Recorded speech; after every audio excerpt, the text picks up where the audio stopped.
lo que es los nombres de Dios. Y hoy vamos a estudiar rápidamente, o vamos a hablar, porque estudiarlo en este momento no vamos a poder hacer por completo, pero vamos a empezar a hablar sobre este tema.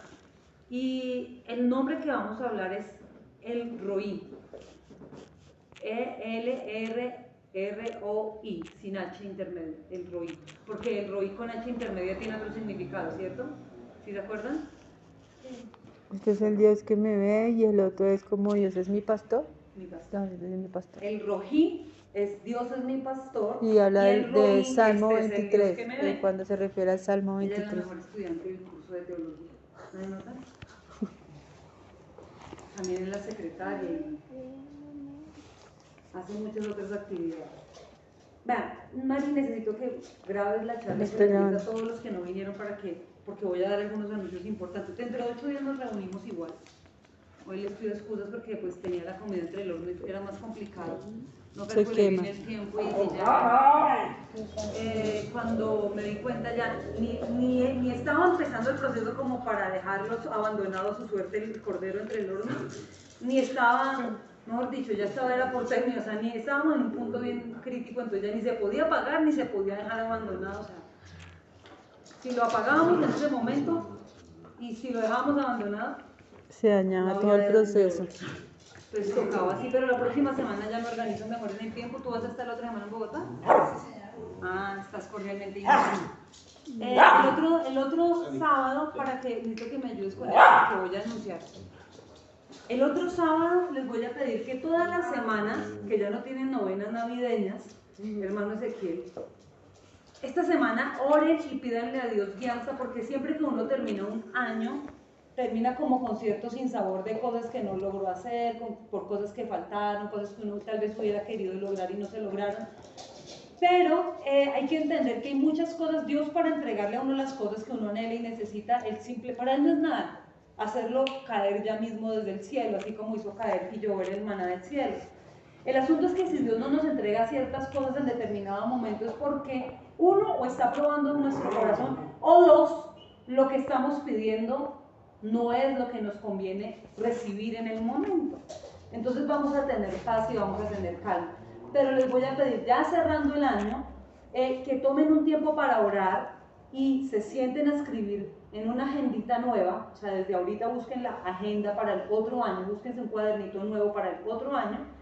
Y este sábado lo vamos a estrenar porque durante la semana quiero que no se frustren mirando lo que no pasó, sino que empiecen a mirar, dice el apóstol Pablo, ciertamente hago una cosa, dejo lo que ya pasó atrás y dice, me extiendo a lo próximo que viene, hacia la meta de mi supremo llamamiento.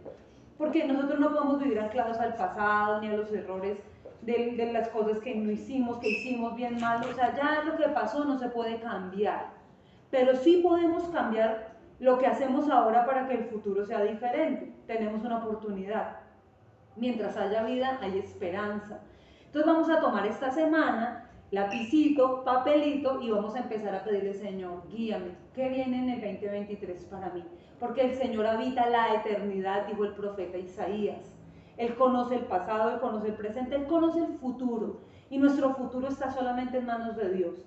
Entonces nos vamos a sentar con el Espíritu Santo, le vamos a pedir, Señor, guíame para este año. Yo he estado orando por una palabra para la iglesia y el Señor ya dio la respuesta y el 31 voy a desatar la palabra, la vamos a impartir. Vamos a orar de acuerdo a esta palabra, pero quiero que ustedes también estén como en el mismo corazón y se sienten y empiecen a planear. Vamos a buscar hacer propósitos, así como los borrachos, como los que están en recuperación de los alcohólicos anónimos, un día a la vez.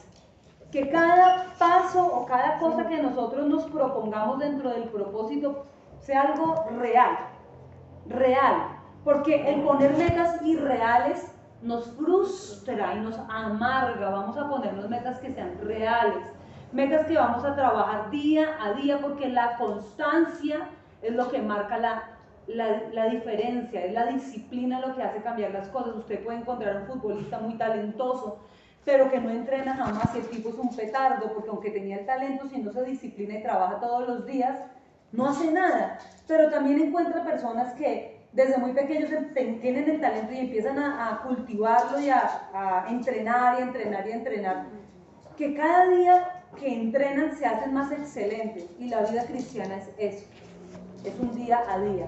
Dice que el Señor decía, cada día trae su propio afán.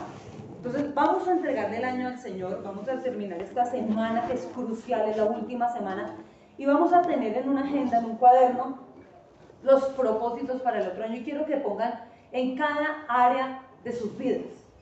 La primera área, que es la que es el motor de todas las áreas, es el área espiritual. ¿Sí? Esa es la más importante. El área espiritual, viene luego mi área emocional, que son mis emociones, tenerlas en equilibrio, sanas, perdonar, soltar, todo esto. Mi área familiar, mi área personal, o sea, porque hay retos personales que todos tenemos que tener. Yo quiero pintar mi casa, un ejemplo. Yo quiero cambiar los muebles. Yo quiero estudiar, quiero aprender inglés, quiero aprender culinaria. Pero entonces vamos a poner propósitos y cosas que yo quiero hacer, estudiar esto. Voy a entrar al SENA, por ejemplo. Pero hermano, si eso está en el propósito de sacar una carrera técnica, un tecnólogo, lo que sea, el primer paso es empezar, bueno, el propósito es este, pero voy a inscribirme, voy a averiguar, voy a hacer voy a dar pasos para eso. Voy a pintar mi casa, me propongo ahorrar, no sé, o dejarla en la mitad de año, bueno, lo que sea. Quiero renovar mi armario, quiero cambiar el televisor, entonces todo lo vamos a plasmar en el papel. ¿Por qué? Porque la Biblia enseña que el pueblo sin visión perece. La Biblia dice que tenemos que poner la visión delante de nosotros y caminar hacia ella, que la debemos escribir en tablas. Antiguamente escribían en unas tablas. Nosotros ahora tenemos la oportunidad de escribirlas en papel, en físico, diferente al físico de ellos. Entonces vamos a escribirlo y vamos a hacer lo que la palabra de Dios nos manda. Escríbelas y camina para que la visión se cumpla.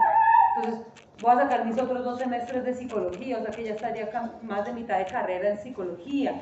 Voy a hacer esto, mi empresa voy a linearla para este lado, mi emprendimiento va a enfocarse en esto. Y voy a pedir, Mari, algo muy especial, y esto es muy aparte, va a ser algo voluntario porque tú lo estás grabando para que ellos lo sepan personalmente. Hoy estaba orando y yo le decía al Señor, yo quiero que la iglesia para el otro año termine de una manera diferente en sus finanzas, que la Navidad, lo que es noviembre y diciembre para la iglesia, sea un tiempo diferente, de más abundancia en muchas cosas. Y yo sé por la palabra de Dios que hay animalitos que nos dan lecciones, y dentro de esos animales, por ejemplo, está la hormiga, y la hormiga empieza a almacenar y guarda y guarda y guarda y hace una provisión para el momento en que debe usar la provisión. Entonces, Mari, yo te voy a pedir, si tú quieres también, porque eso es voluntario, si tú no quieres, pues oramos y miramos quién nos puede ayudar con eso, pero creo que tú eres una persona muy organizada en el manejo de las finanzas y muy responsable, no irresponsable, porque sonó como irresponsable, honesta y responsable y honesta, pongámoslo así para que no suene feo. No cabe, digo. No, es responsable, pero mejor vamos a decir responsable y honesta, para que no suene extraño. Entonces, si tú quieres, como tú tienes tu cuenta de ahorro en Caja Social, una cuenta que es solo ahorro, me gustaría que con la gente del martes hiciéramos un ahorro en la cuenta que tú tienes, y no es una cadena, porque en una cadena todos ponen, y por decir hoy me toca a mí, yo la gasto hoy, y por decir mañana le toca, o dentro de 8 días le toca al otro y se lo gasta.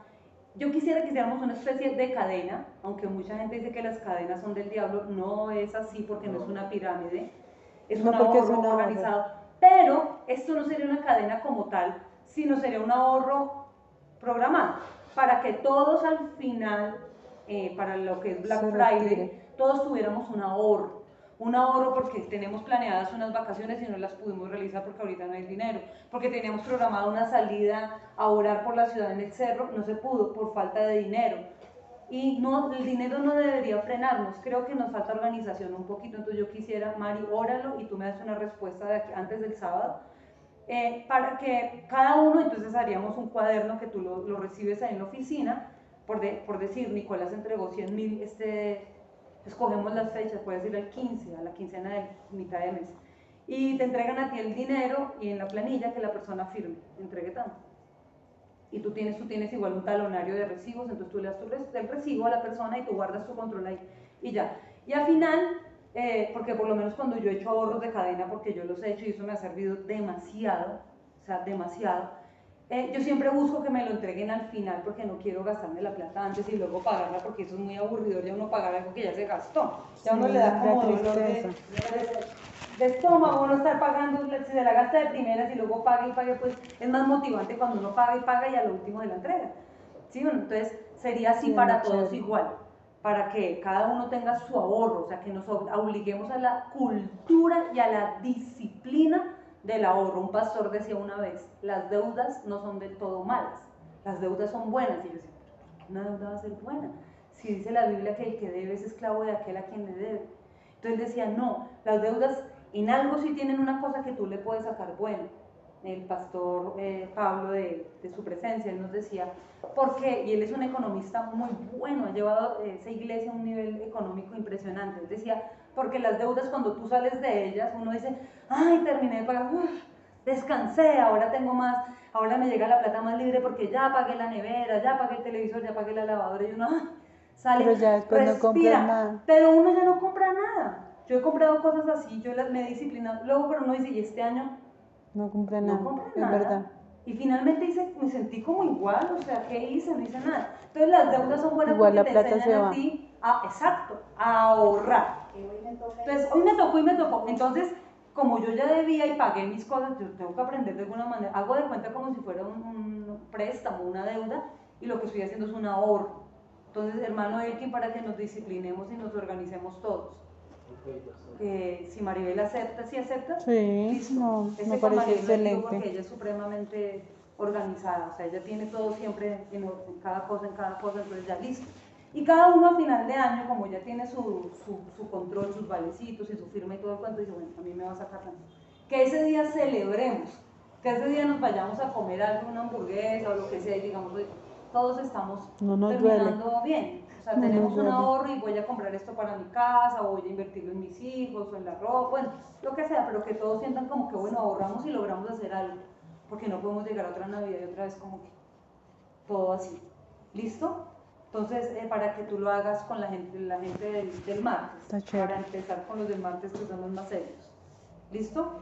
Si quieren, le damos la oportunidad, hermanos, de que si su merced va a venir en Bogotá, bienvenida sea.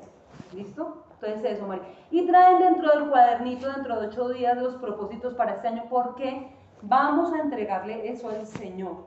Vamos a presentarle todos nuestros cuadernitos y los vamos a poner acá en el altar, el lugar donde escribimos lo que anhelamos y los propósitos en cada área de nuestras vidas. Lo traemos acá al altar y vamos a orar. Vamos a tomar un tiempo para orar por esos sueños, por esas metas, y le vamos a consagrar el año que viene al Señor. Terminamos un año de bendición y le consagramos el siguiente año, pero con un propósito claro. ¿Listo? Bueno, entonces vamos ahora sí al libro de Génesis, capítulo 16. A ver, monito, colabórele la tierra. Génesis 16, capítulo 16, vamos a ir al versículo 13 hasta el 14. Voy a leerlo en la Nueva Versión Internacional. Génesis 16, versículo 13 al 14. Me avisan cuando lo tengan, o si quieren Nicolás lo puede ir leyendo o Manucito. Génesis 16, 13, 14. Como el Señor le había hablado, Agar le puso por nombre el Dios que me ve, pues se decía, ahora he visto al que me ve. Por eso también el pozo que está entre Cades y Bered se conoce con el nombre de Pozo del Viviente que me ve. Ahí, yo creo que cada uno sabe de esta historia. Tal vez nos equivocamos a veces porque creemos que esta es cuando ella sale con el niño. Y acá lo que nosotros estamos viendo es una mujer que ha pasado por una situación complicada, porque yo no puedo ver otra cosa. Una mujer que era la esclava de una casa, ¿sí? Una egipcia que fue esclava, Ella en primer lugar no pidió ser esclavo porque nadie quiere ser esclavo de otro. Ninguno de nosotros a veces tenemos que vivir bajo ciertos yugos de opresión y no es fácil vivir cuando uno tiene un yugo de opresión, cuando uno tiene un yugo que lo lastima, que no lo deja mover en libertad, que no lo deja crecer, porque es que el yugo tiene varias connotaciones, ustedes saben en la esclavitud. El yugo, muchas veces a la persona donde tenía el yugo puesto, los yugos puestos, hacían heridas, hacían llagas.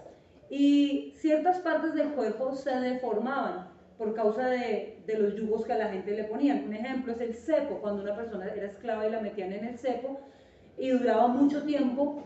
A veces, si eran personas muy adultas o muy jóvenes, que ya están en decadencia en su sistema óseo, o cuando su sistema óseo se está apenas fortaleciendo, el hecho de estar tanto tiempo en una postura hace que haya tensión en los músculos y haya deformidad o haya deformación.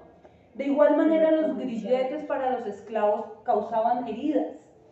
Y el hecho de tener una esclavitud, bueno, eso hablando en el plano físico, pero el hecho de vivir como un esclavo, ser esclavo ya sea de una deuda, ser esclavo de una enfermedad, ser esclavo de una persona que oprime, que hiere, que lastima, ser esclavo de un trabajo, de un jefe.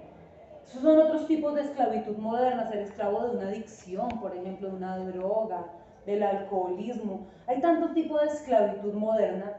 Y esta mujer de la que se está hablando acá en estos dos versículos se llama Agar. Y ella nunca pidió en primer lugar ser esclava.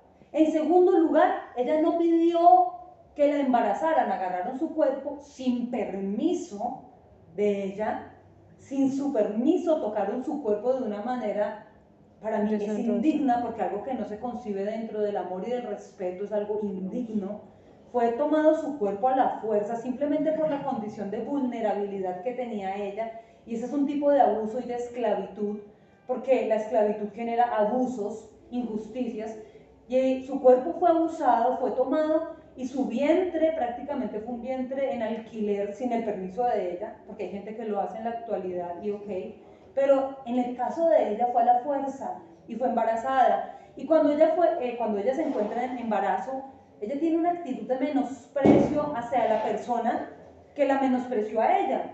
Y digo que la menospreció porque en su condición de superioridad la obligó a hacer cosas que ella quizás ni quería, ¿cierto? Abraham era ya un hombre viejo. Y tal vez el corazón de esta jovencita estaba comprometida en otra persona, en otro joven, o en otro hombre, en alguien de su edad, de su raza, de su nacionalidad, ¿por qué no? Sus emociones. Y tener que entregarle su cuerpo por obligación no hablemos, bueno, es el padre de la fe, pero es un anciano, es un viejo. Tener que hacer algo por la fuerza. Y aparte, tener que estar en silencio y tener que hacer trabajos en su estado. Entonces ella en el momento que queda en embarazo menosprecia a quien le había menospreciado a ella antes. Pero ¿saben qué veo yo? Que aunque Sara es la mujer de la promesa, Abraham el hombre de la promesa, por encima de que haya una promesa, siempre hay un Dios que es justo. Y el Dios que es justo es el Dios que todo lo ve. Puede haber una persona que tenga una promesa sobre su vida, como la tenía Sara, la jefe o la dueña de ella. Ella tenía una promesa sobre su vida. Ella era la dura, la rica y la mujer potentada en ese momento. Y sobre ella había promesa, sobre Abraham había una promesa. Pero el hecho de que ellos fueran los de la promesa no desconocía los ojos de Dios, que había una jovencita que era esclava y que aunque era una impía, una egipcia, aunque ella era alguien no de la raza, no del pueblo, no de la promesa, Dios a pesar de eso dice, no hombre, lo que hicieron acá fue injusto. Y cuando tienen ese rollo, porque las mujeres somos por naturaleza muy territoriales, una mujer tiene su cocina y es su espacio, una mujer quiere, no me toquen, no me ensucien, tengo todo listo, su casa, uno la decora como uno quiere, que alguien llegue a la casa de uno y venga, quite esto, póngaselo, pues que es mi casa, las mujeres tenemos nuestro espacio. Y somos por naturaleza así porque somos defensoras del espacio, es algo que Dios puso en nosotras, no está mal. Y entonces empieza el rollo entre estas dos viejas. Sara, por un lado, que es la jefe, dueña, y por el otro lado Agar, la egipcia, sobre quien no había promesa, hasta ese momento no había promesa. Y dice que la empezó a oprimir y a oprimir y a oprimir, porque le dice, y es que esta esclava, es que usted me puso, y empieza a pelearle al marido cuando ella fue la que tomó la mala decisión de meterle por los ojos y meterle a la cama al marido otra mujer. Y luego lo estaba culpando, él es que usted es el culpable, es que usted, cuando ella fue la que gestó toda la situación. Y él le dice, ok, yo en rollos, o sea, no me quiero meter en ese problema, pues mi hija, haga lo que usted quiera con ella. Y actuó mal él porque actuó por omisión, porque tenía que haber actuado en justicia por amor a un Dios justo. Entonces le dice, haga con la esclava, es suya, haga lo que le dé la gana. En otras palabras, haga con ella lo que quiera, lo que bien le parezca. Y esta mujer empezó a oprimirla, a maltratarla y a oprimirla y a maltratarla, sabiendo que esta joven estaba en embarazo y la empezó a oprimir. Y es complicado cuando uno pasa por un embarazo y aparte en el embarazo tiene que trabajar y trabajar de más. Lo digo, mi primer embarazo en la universidad, en la empresa en la que estaba solo trabajaban hombres, era un ambiente demasiado hostil. Y esas náuseas, todo me fastidiaba, el olor a todo me molestaba y me sentía en un ambiente tan complicado, aparte gente fastidiosísima, donde el lugar donde estaba, que a veces ni siquiera alcanzaba a llegar al baño para devolver lo que no me había comido porque se la pasa uno regresando todo. Y es complicado, es complicado. Lindo de las mamás que pueden quedarse en la casa y vivir su embarazo, toda su lactancia, todo en casa, pues chévere. Pero cuando uno le toca salir a trabajar y aparte salir a estudiar y aparte limpiar una casa y aparte sacar adelante un ministerio, se hace un poco más pesado.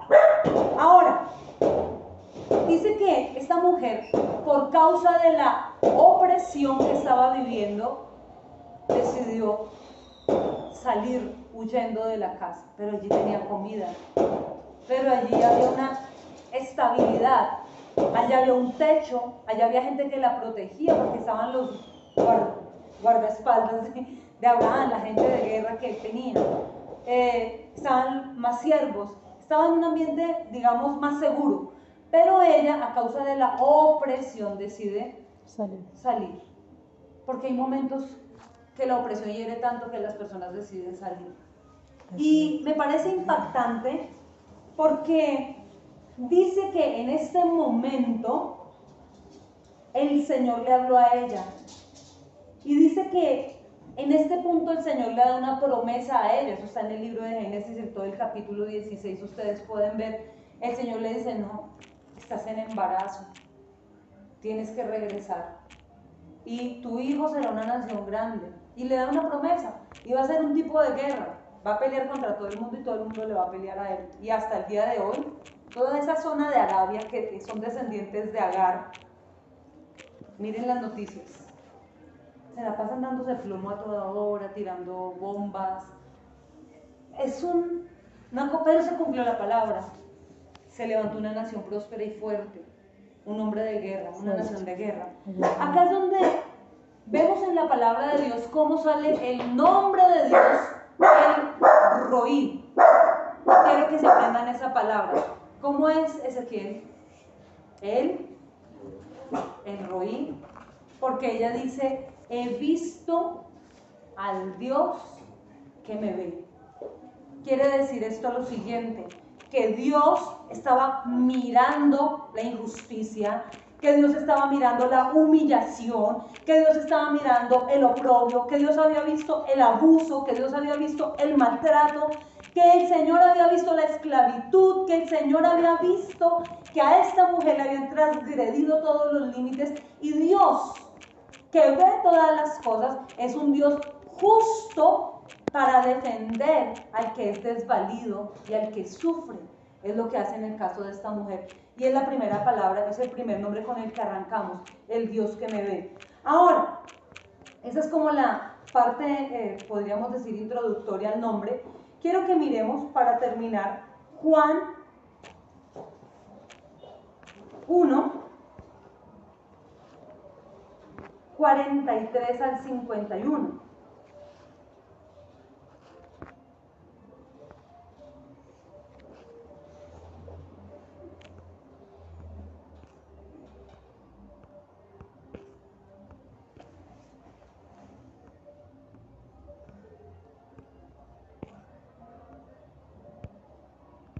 Y dice, Al día siguiente Jesús decidió salir hacia Galilea.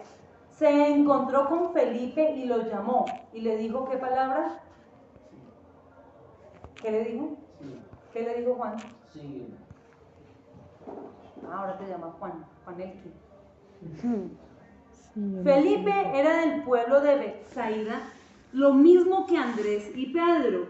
Felipe buscó a Natanael y le dijo, hemos encontrado a Jesús de Nazaret, el hijo de José, aquel de quien escribió Moisés en la ley, de quien escribieron los profetas de Nazaret.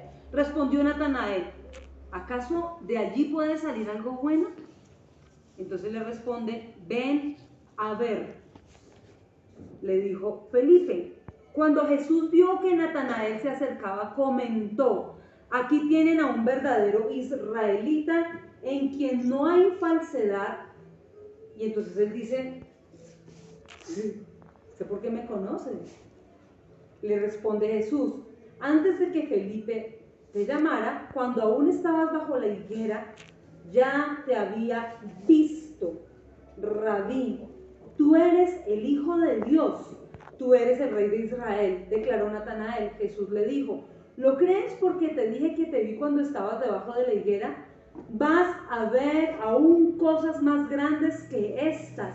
Y añadió con firmeza, les aseguro que ustedes verán abrirse el cielo y a los ángeles de Dios subir y bajar sobre el Hijo del Hombre. Amén. Amén.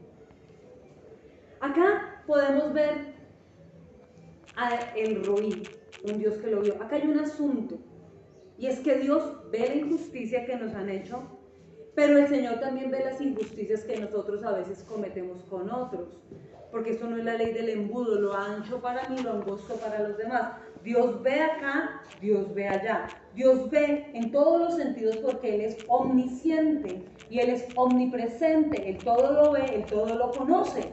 Él no necesita que nadie venga a decirle acerca de alguien algo, porque en realidad Él conoce los corazones. Nosotros vemos, según el libro de Samuel, el profeta decía, ustedes, el Señor le dijo a él, ustedes ven lo que está delante de sus ojos, pero yo miro el corazón de las personas. Por eso dice que el Señor no se fiaba de ellos, Cristo, hablando de Jesús, dice, Él no se fiaba de ellos porque Él sabía lo que había en el corazón, refiriéndose a los fariseos. Decía, el Señor sabía lo que había en el corazón de ellos, por eso no confiaba en ellos, porque Él sabía. Entonces tenemos que entender algo acá, y es claro, Dios ve lo que me han hecho a mí, pero tengo que tener cuidado de qué manera yo actúo con las personas cuando ellos están en una condición de vulnerabilidad. Porque así como Dios ve lo que me hacen a mí, Dios también ve lo que yo hago para dañar y agredir a otros. Ese es el Roí, el Dios que todo lo ve. Dice Natanael, era un israelita y él amaba la ley de Dios. Y le dicen, hemos encontrado al Mesías, al Cristo, al ungido, al Salvador. Eso lo sabemos ahora nosotros porque ya es conocido abiertamente que Cristo murió en la cruz, que Él es nuestro Mesías y nuestro Salvador. Pero antiguamente lo conocían a Él como el carpintero. Ni siquiera había pasado por la universidad de los profetas, ni siquiera tenía todo el dinero y los recursos que tenían los profetas en la antigüedad para inscribirse a la universidad de los profetas, porque la educación en ese tiempo era tan costosa como lo es ahora. Era casi inalcanzable para las clases bajas. Solo los ricos podían estudiar en la universidad de los rabinos, en la escuela de los rabinos. Solamente la gente pudiente, la gente que tenía una economía demasiado abundante podía ingresar a estudiar. Y Jesús era una persona de una economía muy promedio y ni siquiera había pasado por todos los cursos que habían pasado otros. Y sin embargo llega con toda la unción del Espíritu Santo, siendo Dios, a hablarle acá y sanando y restaurando y llamando personas a su equipo. Y los llama a ellos, a Pedro, a su hermano, y les dice, vengan para acá, ya no van a ser más pescadores, el negocio cambia. Su negocio que antes ejercían pertenecía a esta tierra, pero el negocio que ahorita van a ejercer los va a hacer ricos por la eternidad, no les va a dar una riqueza que se traga el óxido y la polilla y que se queda en esta tierra. La riqueza que ustedes van a tener es algo para siempre, y es lo que tenemos que entender nosotros. Cantábamos, soy sacerdocio genuino, Yo no era nada, me adquiriste. Y es verdad. ¿Para hacer qué? Para ser tu voz. Entonces la palabra nos da toda la dirección de lo que Dios quiere hacer con nosotros. Y aquí a Natanael, que está sentado en la higuera y tiene una actitud de menosprecio hacia el Señor Jesús. Y es lo que yo puedo ver en este tiempo, porque la gente celebra, yo les escribí en el muro de la iglesia, la gente celebra y le es fácil celebrar una novena y celebrar un nacimiento del Mesías, pero la gente no es consciente de celebrar la obra redentora de Cristo en la cruz. Celebran al niño, pero no celebran la redención en la cruz por nosotros. No celebran eso. Es más, la gente ahorita pone una novena en video. Y es lo que más reproducciones tiene en internet ahora. Ni siquiera se toman el tiempo para leer su rezo y orarlo. Ponen un video y lo hacen correr. Y lo digo porque lo vi en la familia de mi mamá. Mandan el video y eso es como ver cualquier, cualquier programa de televisión, lo ponen a que ande mientras todo el mundo habla y se ríen y hacen chistes y es un irrespeto, algo que debería ser sagrado para los católicos. Ni siquiera eso es sagrado. Ponen a que corra la historia y si al menos abrieran sus oídos para escuchar lo que esos dibujitos animados, porque son en dibujos animados, están transmitiendo. Eres el Salvador, siendo Dios te hiciste hombre, viniste a nacer en un pesebre. O sea, todo lo que está hablando sus muñequitos es lo que dice la Biblia. En eso se resume el Evangelio, pero no entienden. La gente no entiende y celebran el nacimiento de un Mesías, pero no celebran lo que Él hizo en la cruz por nosotros. Y estamos fregados cuando ni siquiera están entendiendo lo que fue el nacimiento del Mesías. Si no entienden eso en el pesebre, mucho menos van a entender lo otro. No entienden nada. Y es triste ver a la humanidad tan enceguecida en este tiempo. Me decía el pastor, la gente cree que el mundo se va a acabar mañana, están que compran por todo lado como locos, la gente suda, corre, se rapan las cosas, filas larguísimas en los almacenes, los cajeros quedaron sin dinero. La vez pasada fuimos a sacar dinero con Sara en un cajero, eso como el jueves, no sé si fue el jueves, fuimos a sacar dinero y todos los cajeros estaban dañados y no había plata en ningún cajero y la gente sacando plata, pasando tarjetas de crédito, o sea, gente con bolsas, paquetes, como si no hubiera un mañana, pagándole la gana. Tú, imagínense, un producto que vale en promoción real 370,000 pesos, un producto que yo vi, un kit grandísimo de Victoria's Secret, un baúl lleno de productos, eso era un regalazo porque un solo perfume de 100 vale eso, con todas las cosas en un baúl lo más de lindo, 370 en promoción. Eso es una promoción genuina. En esta época ese mismo baúl en promoción vale 700,000 pesos y el segundo te lo dan con el 40% de descuento. Le hacen el 40% la segunda unidad, es decir, pagas mucho más de lo que vale el baúl normalmente y hacen que la gente compre. Y se acabaron los kits, se acabaron, la gente se los rapaban como si no hubiera un mañana. Mi hermana en Nueva York, yo le mandé pedir unas cosas, le dije, fui a la casa de mi tía, vi unos de que yo le dije, yo quiero esto. Y ya me voy a ir a buscar, le dije, no, ahorita no, espérese en enero, ahorita todo está muy caro. No, los pido por internet, le dije, no señora, vamos a esperar a que bajen de precio porque no vamos a pagarle la gana al comercio. Es absurdo, la gente se mueve, hoy tienen que estar tomando, la gente tiene que emborracharse porque si no, no hay vida, no hay nada, si no hay fiesta, si no hay trago, eso mejor dicho. O sea, la gente tiene una ignorancia de verdad de lo que es realmente importante. Creen que su vida gira en torno a ser pescadores de peces, como Pedro y su hermano. El sustento, la pesca, es lo que como, lo que toca vivir el ahora, porque mañana no sabemos, porque el COVID nos encerró, porque por fin podemos salir sin tapabocas. Mentira.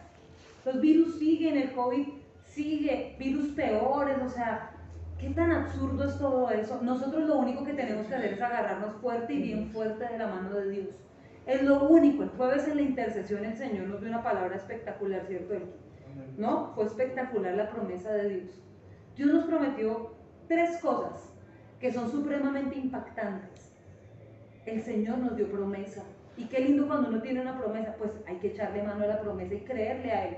Hay que creer, hay que soñar y hay que creer. Pero todo agarrados de Dios. Entonces, no me voy a ir a emborrachar, no es que ahorita si no hay fiesta, es que no el estrene, es que la rumba, es que no sé qué. Yo digo, la gente, está bueno, si la persona tiene, pues gloria a Dios, si no, pues, o sea, eso no puede ser lo que nos mueve a nosotros, no nos puede mover eso. Un hijo de Dios puede estrenar todos los días, todos. Conocí un siervo de Dios que todos los días estrenaba. No repetía ropa, se ponía una ropa y el otro día la ofrendaba porque tenía otra ropa nueva esperando, haciéndole colita, filita para que estrenara. Y así todo el tiempo. Este año se acababa y finalizando el año regalaba el apartamento amoblado y todo para un discípulo de él porque le regalaban otra casa. Benson y Dajosa, un hombre, un profeta de una prosperidad increíble, increíble, increíble. Una administración, ya partió con el Señor, pero aprendí tantas cosas.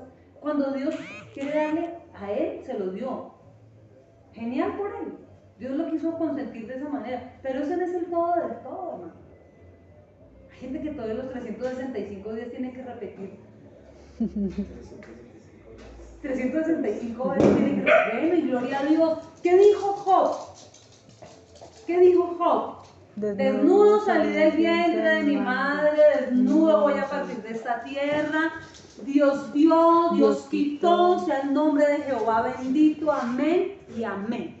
Eso es.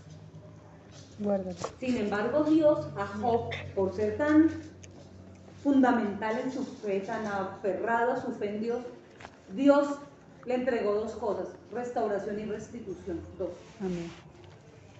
Y de eso vamos a hablar la próxima semana, de esos dos términos vamos a hablar, porque es la palabra para el otro año. Restauración y restitución son dos cosas diferentes, diferentes. Es lo que Dios quiere hacer. Pero ahora, como dijeron los muchachos que estaban allá metidos en tremendo problema, dijeron, si Dios nos salva de esta situación, de este problema, si el Señor nos salva, Él lo puede hacer. Pero si no, también. Pero si no quiere hacerlo y nos deja que nos muramos acá en este calor tan insoportable, pues finalmente sea que lo haga o no, seguimos con Dios. Ese tiene que ser el corazón de nosotros. Amén. Cuando el corazón es así, Dios dice, no, bien, estás preparado para administrar lo que yo tengo para ti. Qué lindo cuando uno adora a Dios, cuando Él le da arroz con huevo frito y uno dice gloria a Dios y ora por los alimentos y levanta su plato y dice, Señor, gracias por este arroz con huevo. Gracias, gracias por comer arroz con huevo.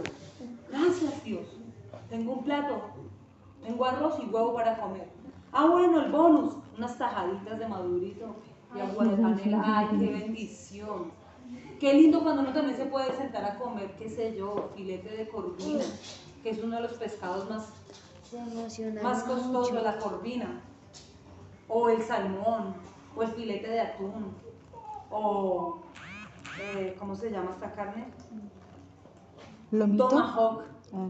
que solo una piecita así de carne vale 50.000, esa me está esperando allá en la nevera. No la he preparado, una piecita así vale 50.000 pesos, un tomahawk. Gloria a Dios. Pero cuando me esté comiendo ese tomahawk, les cuento, un pedacito de carne así de 50.000, les voy a comentar, ¿no? Porque no alcanzo a compartirles. Pero ese mismo día le daré las mismas gracias a Dios que le doy cuando tomo agua de panela con arroz y huevos. Y huevito. Gloria a Dios. Sí, tenemos que ser felices y tener contentamiento. Hay momentos de mucha abundancia y muchísima, donde uno ve demasiados ceros en sus cuentas de ahorro. Y hay momentos cuando uno va y mira el banco y le quedan 200 pesos. Y gloria a Dios por eso. De igual manera, el mismo Dios que estuvo en la época de todos los ceros es el mismo que está ahorita y puede suplir. Y hace más Dios con poco que con mucho, porque en lo poco Dios multiplica y se lleva la gloria solamente a Él. Así es de que vamos a tener un buen corazón. Dios es el que nos le dice, me impacta esto porque Natanael tiene una actitud de menosprecio. Sí. de menosprecio. Puede salir algo. ¿Y allá hay algo bueno en ese lugar? ¿De dónde es el hermano John? De las columnas. ¿Acaso en las columnas podrá haber algo bueno? ¿Y acaso el barrio de las columnas levantará algo bueno? Y puede decir, ¿y acaso es que de Galilea, de allá puede salir, de allá? ¿De dónde? ¿Ah? De allá puede salir alguna cosa, algo bueno saldrá de ese lugarucho donde me están diciendo que viene el Mesías. De Ciudad Bolívar puede salir algo bueno. De Ciudad Jardín puede salir algo bueno. De Santa Ana, de Los Sauces. ¿Acaso podrá salir algo bueno del sur? Yo tenía un conocido, un amigo en la otra iglesia cuando empecé, que decía, ay no, terrible, todas las niñas que he conocido que medio son bonitas, porque el tipo era... lo malo es que todas viven las bonitas de la 1 de mayo hacia allá. Así. Sí. Todo un play. Entonces yo decía, ay no, pues. Sí, le dije, no, mijito, ¿usted qué? Criado con morcilla y delicado del estómago, pues. Me sacó la piedra porque dije, ¿sus papás de dónde vienen? Sí, tienen mucho dinero ahorita, muchísimo dinero, pero usted no sabe a su papá y a su mamá, les tocó dormir en el piso. A ellos les tocó con las uñas, mijo, para que usted ahorita disfrute todo lo que tiene. Así de que ellos vienen de más lejitos de la 1 de mayo, por si quieres saberlo. Entonces cierra la boquita. ¿Sí? Natanael dice, ¿acaso de allá puede salir algo bueno? Y entonces Jesús cuando lo ve dice, ay, ahí viene un israelita, mírenlo, sí, en este hombre no hay engaño. Se habló cosas muy sabias, miren. Pero tuve que nacer en un pesebre y empobrecerme para hacerlo rico a usted, mijo. Tuve que vivir en un lugar tan humilde y tan maltrajeado y tan marcado para que se cumpla la escritura de que de lo vil y menospreciado escogió el Señor para avergonzar a lo que se cree muy sabio. Es la palabra de Dios. Y se cumple en Natanael y le dice, en él no hay engaño, ese es un verdadero israelita, ese es un tipo. ¿Y usted dónde me conoce a mí? Y acá está el problema. Miren, Dios te conoce a ti. Dios me conoce a mí. Juan David, Dios te conoce a ti. Él te conoce a ti. Él me conoce a mí. La pregunta es, ¿tú conoces a Dios? ¿Tú conoces a Jesús? Sara, ¿tú conoces a Jesús? Elkin, ¿tú lo conoces a él? Maribel, ¿tú lo conoces? Juan, Ezequiel, Nicolás y yo también. La tía se nos escapó de la confrontación. ¿Conocemos? Porque el Señor conoce, el Señor te conoce a ti. El Señor conoce a un Natanael que aún con menosprecio un 24 de diciembre querer venir al templo. Ay, no, porque el sancocho, la pollada, la sanduchada, ¿sí me entienden?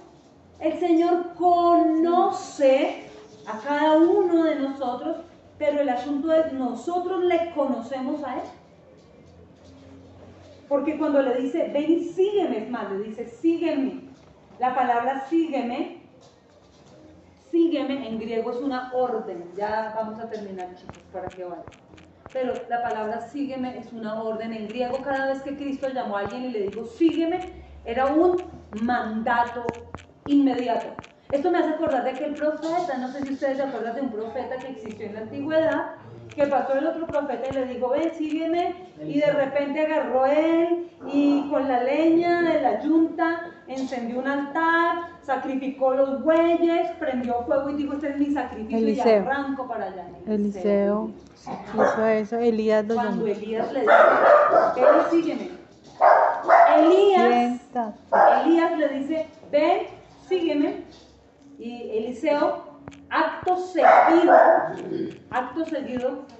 rompe con todo y dice, listo, quemo mi pasado, dejo atrás todo, me importa 5 lo que, no importa, seguir a Dios, seguirlo a Él, seguirlo, mandato inmediato. No, el otro año, cuando cumpla, ¿cuántos tienes tú, Ezequiel? ¿20 ya? Ya estás como adulto, ya estás como mayorcito, ya acá llegó siendo un pollito. Yo miraba las fotos de Ezequiel cuando vino a la iglesia. Las fotos de antes era un niño, care bebé, ya estás grande, ya claro, 20 años. Yo a tu edad ya tenía mi primera hija, ¿sí? A los 19, ¿tú los cumpliste en mayo? Sí, 19. Uy, no, mijo, usted ya para los 20. Simon. No, a su edad, mejor dicho. Ya iba terminando la primera carrera. Sí, ya iba terminando mi primera carrera profesional. Está adulto ya, está como adulto. Que estudiar y seguir las cosas de Dios, ¿no? Por eso. Ajá.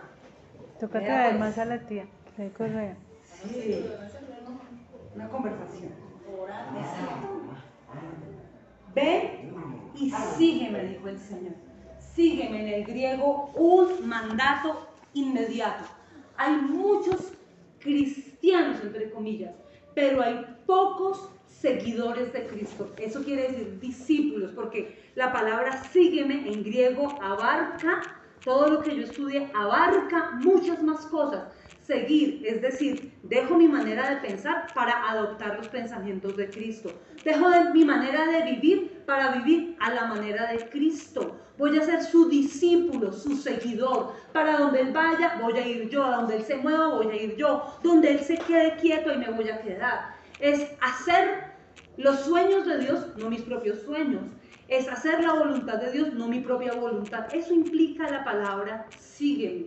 Y era el mandato que Cristo, o sea, uno dice, ay, pero esos 12 discípulos tan bellos, bueno, solamente Judas que salió bien tráfuga, pero el resto eran gente, miren, ellos se tomaron en serio las palabras de Cristo porque les dijo, sígueme, sígueme. Y la palabra sígueme era lo que hizo Eliseo. Voy a dejar mi pasado atrás y voy a arrancar una vida nueva, una manera diferente de pensar, un lenguaje. Hemos hablado mucho sobre el lenguaje, las palabras. No puede haber dentro del pueblo de Dios gente con un lenguaje vulgar, gente con un lenguaje soez, con un lenguaje grotesco, con un lenguaje maldiciente, con un lenguaje doble sentido, verde, o sea, negativo. Todo lo contrario a la fe, dice la Biblia. Todo lo que es contrario a la fe es pecado. O sea, sí o sí, mis palabras tienen que cambiar. Eso es ser un seguidor de Cristo. Eso es ser un discípulo de Cristo. El Señor llamó a Natanael y le dijo, sígueme, vas a ser mi discípulo. No te voy a decir cristiano, no, vas a ser eso. Porque ahorita, imagínense, la vez pasada nos contaba un señor ateo, voy en el carro y me van a limpiar el vidrio. Y él dice, no, porque cada vez que me limpian el vidrio no me dejan viendo nada, porque le echan como una suerte de jabón con grasa, un agua que sacan de las alcantarillas. Yo he visto cómo cogen y envasan agua negra y limpian y echan un poco de espuma y ¡ay, la moneda! Entonces él dice, no, por favor, no me toque el vidrio. Lo acabé de lavar, o sea, tengo como mirar, qué feo uno manejar con un vidrio sucio, eso uno lo distrae. Manejar con un vidrio sucio es terrible. Algo que le haga reflejo en el... Para mí, bueno, para por ejemplo otras personas no, pero para mí tener algo ahí, un elemento distractor, eso manejar es pésimo. Una hoja adelante que le dé reflejo al panorámico, yo siento que soy como en la cuarta dimensión. A mí no me funciona manejar, me toca limpio y despejado para poder manejar tranquila. Que no me hablen mejor, si no me hablan mejor, sí, estoy concentrada. Y entonces dice él al Señor, no me limpie el vidrio. Y el Señor, bueno, tranquilo, que Dios lo bendiga. Echó como su madrazo. Eso dijo, santo. digo, ¿sabe que me echaron un madrazo? Usando a Dios de por medio. Se volvió la frase de mucha gente, decía el señor ateo. Que Dios lo bendiga. ¿Me regala con pan? No. Ah, bueno, que Dios lo bendiga. La gente usa el Dios te bendiga como una suerte de ofensa, de madrazo, sin decir el madrazo.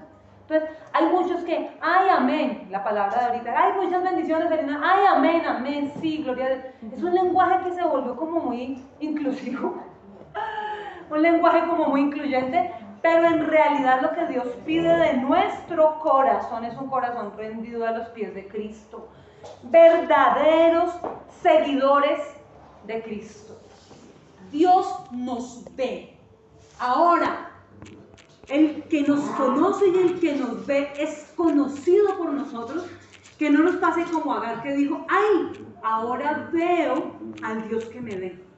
Que no le pase como a Natanael, ay, tú eres el Cristo. ¿Por qué? Porque te dije que te conocí. ¡Ah! Ahora te veo. Ahora te veo. Pero antes no te había visto. Ocupémonos de ver al Señor y de conocerlo a Él. Porque es real y Él a nosotros sí nos conoce. Amén.